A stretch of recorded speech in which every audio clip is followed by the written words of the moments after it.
Que l'équipe, bienvenue dans cette nouvelle vidéo YouTube. Aujourd'hui, comme chaque année sur cette chaîne, on va aller à la rencontre de jeunes qui font des métiers que vous ne connaissez peut-être pas. Des métiers qu'on va pouvoir retrouver dans plusieurs secteurs, comme par exemple celui de la construction, de la manutention, des espaces verts, du milieu agricole. 2, 3, let's go, merci, bonsoir, hop là.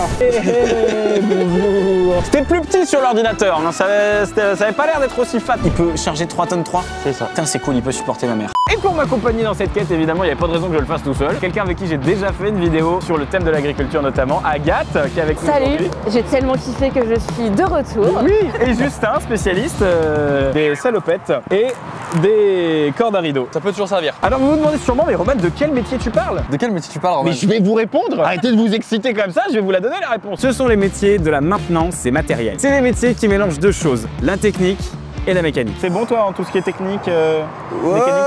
Franchement, non. Pour vous qui nous regardez, vous vous demandez sûrement comment est-ce qu'on peut arriver à ces métiers-là. Sachez que c'est des métiers qui peuvent être accessibles de plein de manières différentes. Avec un CAP, un bac pro, ça peut se faire après le bac à travers une licence jusqu'à un master. Ça peut se faire en alternance et ça peut aussi être des métiers dans lesquels vous pouvez vous reconvertir si ça vous tente. On est parti pour la découverte de ces métiers et croyez-moi, vous n'êtes pas au bout de vos surprises. Vas-y Gauthier, tu peux me faire un petit clap? Non, pas comme ça, t'es malade! Comment alors? Attends, le clap c'est un truc qui est précis, c'est comme les machines agricoles, c'est pas de la déconne les gars, c'est comme ça. Voilà, ça c'était bien. On a encore à apprendre, Gauthier. Ouais, on a tout à apprendre, mais c'est ça qui est magnifique. Alors qu'est-ce que vous faites exactement ici? Nous, en concession, on est là pour servir les agriculteurs. Ils nous achètent du matériel et nous, on doit lui rendre le service, qu'il puisse utiliser son matériel correctement. On détermine son besoin, ensuite on lui prépare le matériel et ensuite il l'utilise. On le forme aussi. Et quand ils ont des fois des pannes ou des réglages à faire, on intervient. Ils peuvent revenir ici et vous vous déplacez aussi parfois On se déplace, on va en ferme, ils reviennent aussi en atelier. Comment vous êtes retrouvés ici, vous les jeunes finalement, j'ai envie de dire? Alors d'abord, moi je pense que c'est par passion. Pour ma part, je suis plus un cursus général. Et ensuite, je me suis orienté dans un second temps sur toute la partie BTS agricole, licence professionnelle et puis un master. Donc c'est pas mal de diplômes quand même. Toi, c'est quoi ton parcours? Moi j'ai fait 2 diplômes agricoles. Après mon BTS, j'avais pas envie d'aller travailler dans une ferme. Il y avait une entreprise qui recherchait des jeunes à 3 km de chez moi. J'ai demandé un rendez-vous et puis ça s'est fait comme ça. Donc là on est dans votre atelier, il y a plein d'énormes machines qui sont plus grandes que mon avenir. Ça ressemblait à ça déjà les tracteurs il y a 20-30 ans? Il y a 30 ans, il y avait sur les moissonneuses, il n'y avait pas de cabine. Donc les agriculteurs, ils moissonnaient, ils avaient toute la paille, la poussière. Il n'y avait pas de climatisation, il n'y avait pas de GPS. Simon, il nous a rejoint pour s'occuper du GPS. On a des tracteurs sans chauffeur. Si on est passionné d'innovation, passionné de mécanique, de robots, c'est pas parce qu'on sait pas faire qu'on peut pas réussir. C'est une chose où il y a beaucoup de numérique. Donc déjà, tous les métiers du numérique, on peut le remettre dans le domaine agricole. D'accord, ah oui, c'est le futur quoi. Non, c'est maintenant, c'est en ce moment. C'est pas le futur. Et ce qu'il y a de sûr, c'est des métiers qui sont passionnants. C'est nourrir l'humanité aussi, j'imagine, Exactement, le vrai sujet derrière. On est là pour nourrir la planète. À présent, les amis, nous allons avoir un challenge car nous allons devoir nous mettre un petit peu dans la peau de ceux qui travaillent ici tous les jours en faisant une action extraordinaire. J'ai beau avoir fait Fort Boyard, je suis mort de trouille. Gauthier, est-ce que tu peux nous expliquer c'est quoi notre challenge du jour? Le but du jeu, vous remplissez le seau avec les grains qui sont dans la bassine. Le plus vite possible, vous remontez vider le seau dans la trémie et on renvoie le seau à son partenaire pour faire couler les grains le plus vite possible. Combien de temps on a pour faire ça à ton avis? Je vous donne 1 minute 30. 1 minute 30? C'est chaud de fou!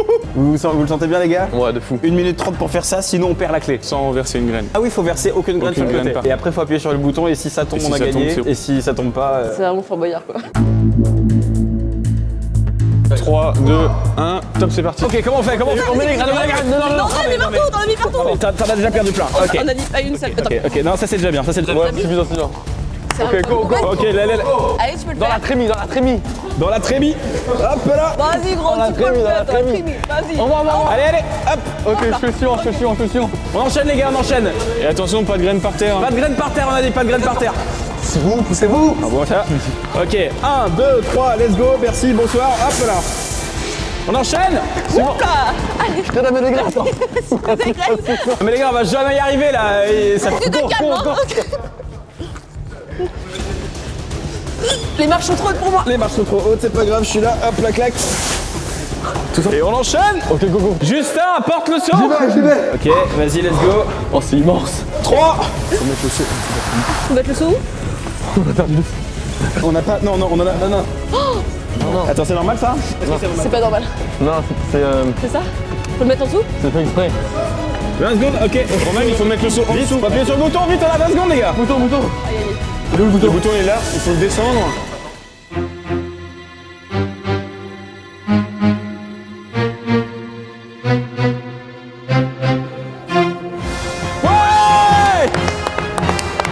les gars. Alors on a fait combien de temps? 2 minutes 16. On a fait 2,16 les gars, c'est nul, c'est nul, c'est nul. On sera meilleur sur la prochaine épreuve. Let's go.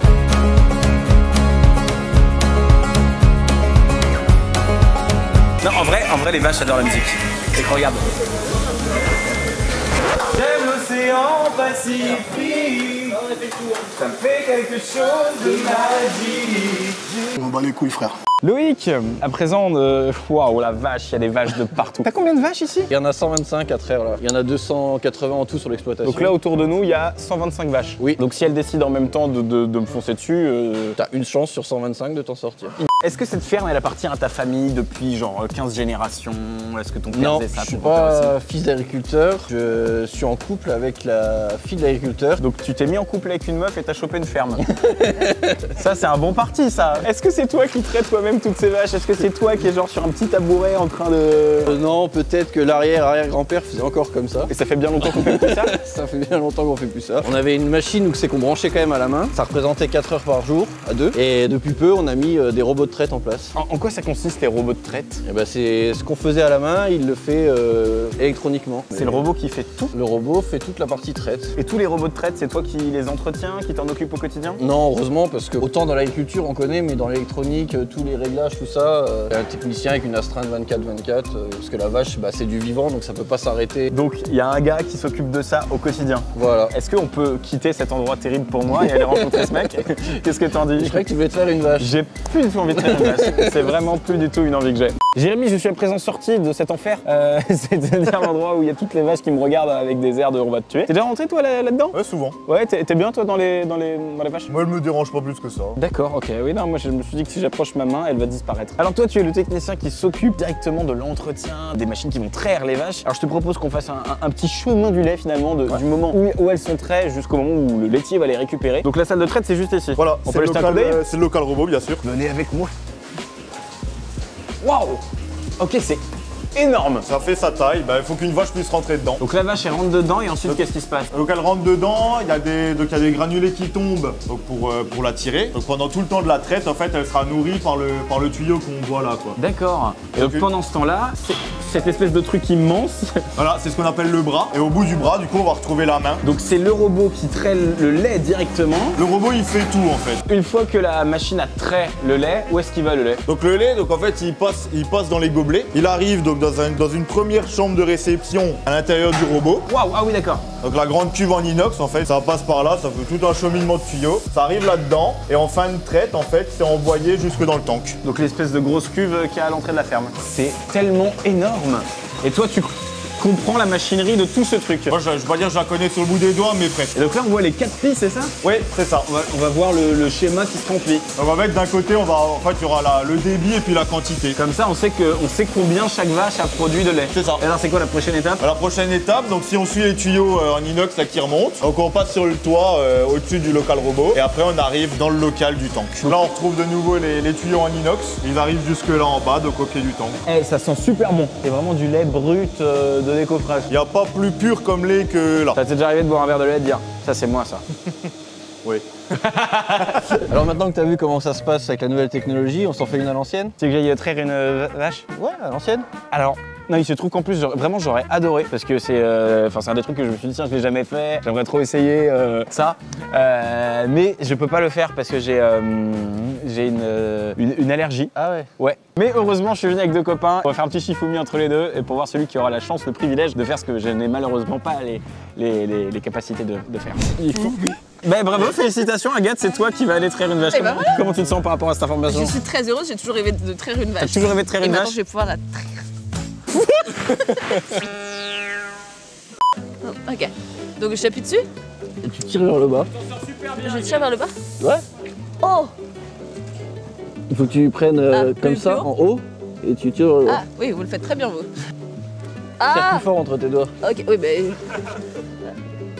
Ah, dépêche-toi, il y en a 125 à faire.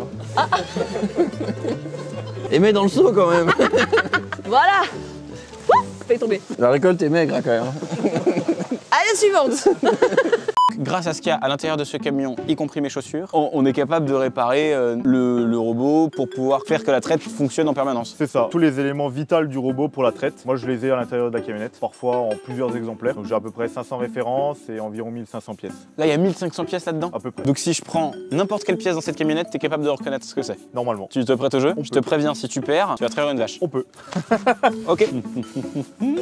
Je ne sais pas laquelle je vais prendre. Est-ce que tu peux me dire qu'est-ce que je tiens dans les mains? Un disque dur. Non, je connais les disques durs, c'est pas un disque dur ça. J'ai plein de disques durs pour faire mes vidéos, ça c'est pas un disque dur, c'est un disque dur. D'accord. Capacité 128 Go. 128 Go. Et oui, c'est ce qu'on a dans nos petites cartes SD. Pourquoi t'as besoin d'un disque dur pour réparer des machines de traite de lait? Bah parce qu'avec tout l'informatique qu'il y a dedans, il faut bien stocker les données. Est-ce que tu peux retirer ce petit ton méprisant que tu as? On en fait un petit deuxième? Non mais ça va, je sais comment ouvrir. Hein. Qu'est-ce que c'est que ça? Ça c'est des kits de mise à jour pour les pinces grippeurs. Redis-moi ça. Des kits de mise à jour pour les pinces grippeurs. En même temps, ouais, je sais pas pourquoi je te pose la question, je connais pas la réponse. En fait, tu pourrais me dire que c'est un diffuseur de pinces à traite, je te dirais waouh, incroyable. Des diffuseurs j'en ai, de pinces à traite, non. Bon, allez, cette vidéo est terminée. Théo, j'ai trouvé ton petit frère. Ouais. C'est le même look. Passe tes lunettes une seconde. Là, je ne sais plus qui est qui. Là, actuellement, je ne sais plus qui est Théo, je ne sais plus qui est le plot. Comment ça va, Théo? Ça va et toi? Où est-ce que tu travailles, toi? Je fais du dépannage sur chantier, donc je suis technicien itinérant. Donc toi, tu es en capacité de réparer l'espèce d'immense truc qu'il y a derrière nous. Normalement, je devrais être en capacité. Normalement, tu sais faire. Si tu n'arrives pas à le faire aujourd'hui, c'est la honte, je te Voilà. préviens. C'est quoi un peu ton parcours? Tu viens d'où? Comment t'es arrivé ici? Mon père travaillait dans le recyclage. Du coup, il y avait des engins comme des pelles avec des grappins. Je me suis dit, bah, soit j'ai conduit, soit je les répare. Ah, c'est les deux options. Voilà, c'était les deux options. Et t'as pas eu envie de les conduire? Non, je préfère les réparer. Depuis que je suis tout petit, je démonte tout. Je te vois bien en train de casser un grille-pain et d'essayer de le réparer. Ouais, Je te vois bien en train de faire un rac-tac. C'est qui les gens avec qui tu travailles généralement? Les autres entreprises, dans le bâtiment, dans le recyclage, sur les routes aussi. Si les machines ne tournent pas, les chantiers n'avancent pas, les usines n'avancent pas non plus. Sans la maintenance que tu fais au quotidien, on peut pas avoir les chantiers dont on a besoin pour faire évoluer le monde. Donc tu es un petit engrenage dans un grand... Voilà. Un petit rouage dans un grand engrenage, un plot de signalisation dans un chantier. Oui, complètement. Non, mais on est là-dessus. Et alors, quel est l'immense truc qu'il y a derrière nous? Ça, c'est quoi ça? Donc, du coup, c'est une chargeuse. C'est plus utilisé dans ce qui est carrière, des usines où ils font l'enrobé. Bon, maintenant, ce que je te propose, c'est qu'on essaye de voir comment réparer cette immense chose dont j'ai déjà oublié le nom. Bon, déjà, c'est chaud. On connaît rien à ça. On ne connaît rien. Je n'ai jamais réparé de machine. Moi non plus. Quand il y a une mise à jour à faire, déjà j'ai du mal. Je sais. Moi, quand le grille-pain est en panne, je jette le grille-pain. On va devoir trouver des solutions à ce problème et je pense que Théo, il peut nous aider, mais faire gaffe parce que je ne trouve pas net ce garé. C'est parti pour l'enquête. Bon Théo, on a mis des gants. Je sais pas à quoi ça sert. Pourquoi est-ce qu'on a mis des gants? Pour se protéger déjà, parce qu'il y a des matières dangereuses aussi. Ça, tu me l'avais pas dit par exemple. Tu m'avais pas précisé qu'il y aurait de la dangerosité dans cette épreuve. Donc là, on va devoir brancher le PC à la machine. Et après, voir où est-ce que ça bloque en fin de compte. Ok, bah c'est parti. Bon, à présent, nous sommes dans la cabine. Normalement, quand on a un code erreur qui est actif, on le retrouve ici. Là, on a 0 message en fin de compte. Ok, pour l'instant, les gars, on a 0 message sur le tableau de bord. Ok, tranquille. Et à l'extérieur, tout va bien aussi. C'est vrai? Super, merci. Donc là, on va faire le diagnostic. Diagnostic. Ça, c'est le calculateur. D'accord. Donc, on va l'interroger. Parle! C'est bien, là je l'ai bien interrogé. Voilà, et on va aller voir dans DTCS. D'accord. Donc en fin de compte, c'est ce qui dit les codes erreurs. Donc du coup, on va aller sur tout ce qui est système de recyclage des gaz. Ça, c'est notre injecteur ADB. Là, j'ai tout ce qui est partie échappement. Sortie échappement avec, je disais, le FAPS qui filtre le matière dangereuse. Le doc aussi, il fait partie aussi du ce qui filtre. Là, en fin de compte, la ligne bleue sur la sortie noire. Ça, c'est la pression d'air. Là, on va apparemment, on a un problème sur pression d'air au niveau de l'injecteur. Du coup, c'est ce qui va t'envoyer. Du coup, là, ce qu'on va faire, nous, on va faire un test, vérifier le système. Normalement, on devrait rester à 1 bar, pas monter au-dessus.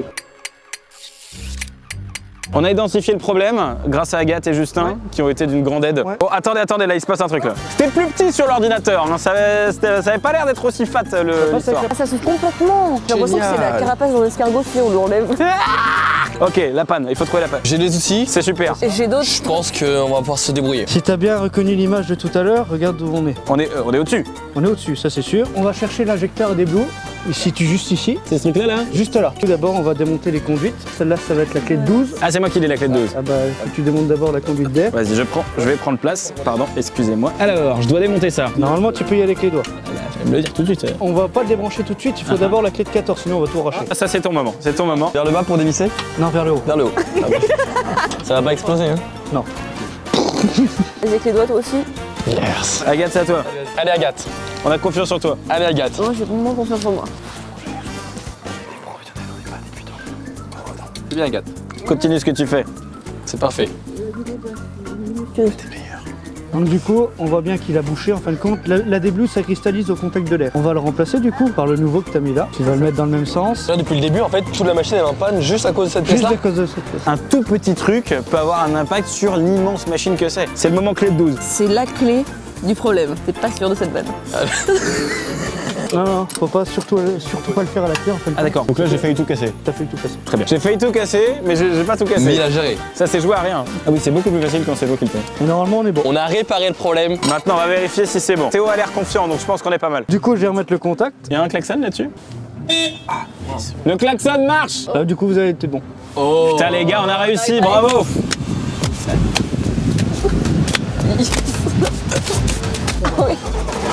Oh. Ça marche. Fier de nous, putain. Les gars, on a réussi à réparer ce truc immense. Waouh. Oh. On a réparé. C'est une dérive. Bravo les gars, bravo. D'émotion. C'est un moment, un grand moment. Bon Vincent, maintenant, je viens de réparer une énorme machine. Est-ce que t'es fier de moi un petit peu quand même? J'ai réussi à réparer ça, sauf que là j'ai l'impression que je dois réparer une autre machine. Qu'est-ce que c'est que cette machine déjà? Alors ça, c'est un MT 933. 933, c'est 9 mètres, 3 tonnes 3. D'accord. C'est sa capacité de charge. Il peut charger 3 tonnes 3? C'est ça. Putain, c'est cool, il peut supporter ma mère. En quoi consiste ton travail exactement? Mon travail, c'est de réparer les machines là une fois qu'elles sont en panne sur les chantiers. Donc celle-là, elle est en panne. Elle a servi sur un chantier, elle est en panne. Elle est en panne. Et on va devoir trouver, encore une fois, d'où vient le problème. Exactement. Écoute mec, je te suis. Dis-moi quel est le problème. Parce que là, tout de suite, je vois pas de problème. Donc on a un problème sur l'anti-basculement. Alors l'anti-basculement, tu vois, c'est le petit tableau là. Ça, c'est ton tableau de charge. Plus t'as de lumière allumée. Donc là, la lumière, elle est au max. Qu'est-ce que ça veut dire? Ça veut dire que là, elle est déjà en surcharge. Elle est en surcharge? Oui. Mais il n'y a rien du tout. Oui, d'accord. La transpalette ne transpale rien du tout. Il y aurait ma mère dessus, je te dirais, je comprends. Allez, c'est la deuxième et dernière vanne que je fais sur ma daronne. Il y a un problème de surcharge alors qu'il n'y a même pas de charge. Donc là, il va falloir trouver une solution. Comment on fait? Bon, on va brancher l'ordinateur. C'est pas pourquoi je m'en doutais. Et là, donc, erreur de calibration, jauge de contrainte. C'est pas vrai. Erreur de calibration, angle de flèche. Tout ça? Et télescope rentré non détecté, défaut. Pourquoi il y a autant de problèmes? Elle est en panne. Donc là, du coup, on va couper le bip. Oh non de Dieu, merci. Et on va aller voir au niveau de notre jauge de contrainte sur le pont arrière. C'est parti, je te suis. Alors tu vois, notre jauge de contrainte, elle est juste en dessous du cache. Donc on va démonter tout ça. Toi, t'as fait quoi comme cursus avant de te retrouver ici? Alors moi, j'ai fait 3 ans en bac pro en mécanique agricole. Et ensuite, j'ai continué sur 2 années de BTS en mécanique agricole. T'as fait un paquet d'études en vrai? J'ai fait 5 ans. La surface là, elle doit être impeccable. Et ensuite, on recolle notre capteur. On peut mettre un coup de papier à poncer, un coup de spatule. Je sens que je peux faire ça. Ah, tu vois, là, je sens que je suis en train de niquer le truc. J'ai l'impression que je suis en train de casser la chose, non? Non, non, c'est normal. Okay. J'ai l'impression d'être dans une émission où on est en train de cleaner un appartement que personne n'a lavé depuis des années. Une fois qu'on a la surface bien propre, là, on peut remettre le truc. On peut remettre le truc, mais il faut pas oublier de remettre la colle. Tout à l'heure, j'ai beaucoup plus galéré que ça avec la clé de 12. On sentait que j'avais vraiment pas l'habitude d'avoir cet objet dans les mains. De là à dire que c'était la première fois de ma vie que j'avais une clé de 12 dans les mains, faut pas non plus abuser, mais c'était pas loin. Là, du coup, maintenant, les vis là, en fait, il faut qu'on les serre ou coupe. Alors, je vais aller chercher la clé dynamométrique pour contrôler. Clé dynamométrique. La clé oui. Ouais. C'est pour avoir un serrage. Je vois très bien ce que c'est. Pourquoi est-ce que tu m'expliques? Telle et telle force. La clé dynamométrique, ça? Ouais, va chercher ça. C'est exact. J'aurais dit la même chose. Ah oui, la clé la chose. Dynamométrique. Et la clé dynamométrique, tout à fait. Voilà. Tu pousses le manche comme si tu avais une clé simple. Ah oui, d'accord. Pourquoi ça avait l'air facile quand c'est toi qui le faisais? Ah. Voilà. Voilà. Sans aucun effort. Et là, 2 coups de marteau. Et là, 2 coups de marteau. Moi, je suis chaud. Et... Alors, cette machine, elle est utile dans quel secteur exactement? On s'en sert pour les constructions des bâtiments. On va monter les charpentes avec une machine comme ça. On peut faire un peu de terrassement avec. Mais toi, t'interviens pas que sur cette machine-là? Non. Alors, t'interviens dans quels autres secteurs? Alors, j'interviens sur l'équivalent en gamme agricole, sur les constructions un peu plus hautes. On a des machines qui vont jusqu'à 32 mètres maintenant. 32 mètres? Qu'est-ce que t'as à faire à 32 mètres? Accrocher le coq sur l'église, des trucs. D'accord. Tu fais ça, toi? Non, pas moi. Mais tu répares des machines qui vont pouvoir faire ça? C'est ça. Ok. Là, on va juste aller dehors pour remettre en route le truc. Ok les gars, à présent on va maintenant vérifier si cette machine a été correctement réparée. T'as bon espoir ou pas? Ouais, j'ai bon espoir. L'objectif, ça va être de soulever ce truc là qui fait 3,2 tonnes. C'est quasiment la charge maximale de cette machine de ouf. Donc on va essayer de la soulever. Si ça marche bien, c'est génial. Si ça marche pas, ça veut dire que je suis naze et que j'ai mal réparé le truc. Vas-y, encore un peu. C'est bon.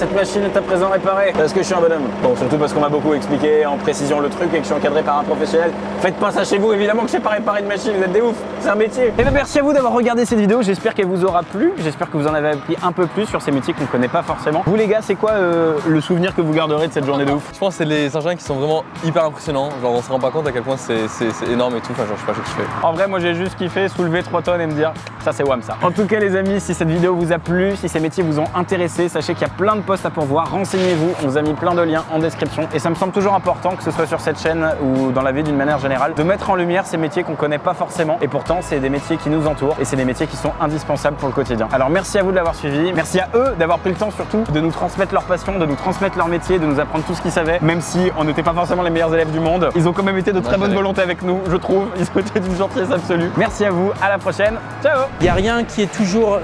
On va te... Cédric Cédric Bon allez, on va y arriver. C'est super. Au bout de la chaîne. C'est génial. C'est top. Wouah, me fait trop peur. Voilà, ça c'est ce qui t'attend. Mais je me fais lécher le cul. Mets-toi de l'autre côté. Vous êtes prêts pour votre coloscopie? Allez, c'est la fin de la blague, merci beaucoup. J'ai l'impression que quand les vaches me voient, elles savent tous les Big Mac que j'ai mangés. Donc c'est parti, un des rêves de Valérian de rouler en chargeuse. Chacun ses rêves. Moi, le mien, c'était de traire une vache.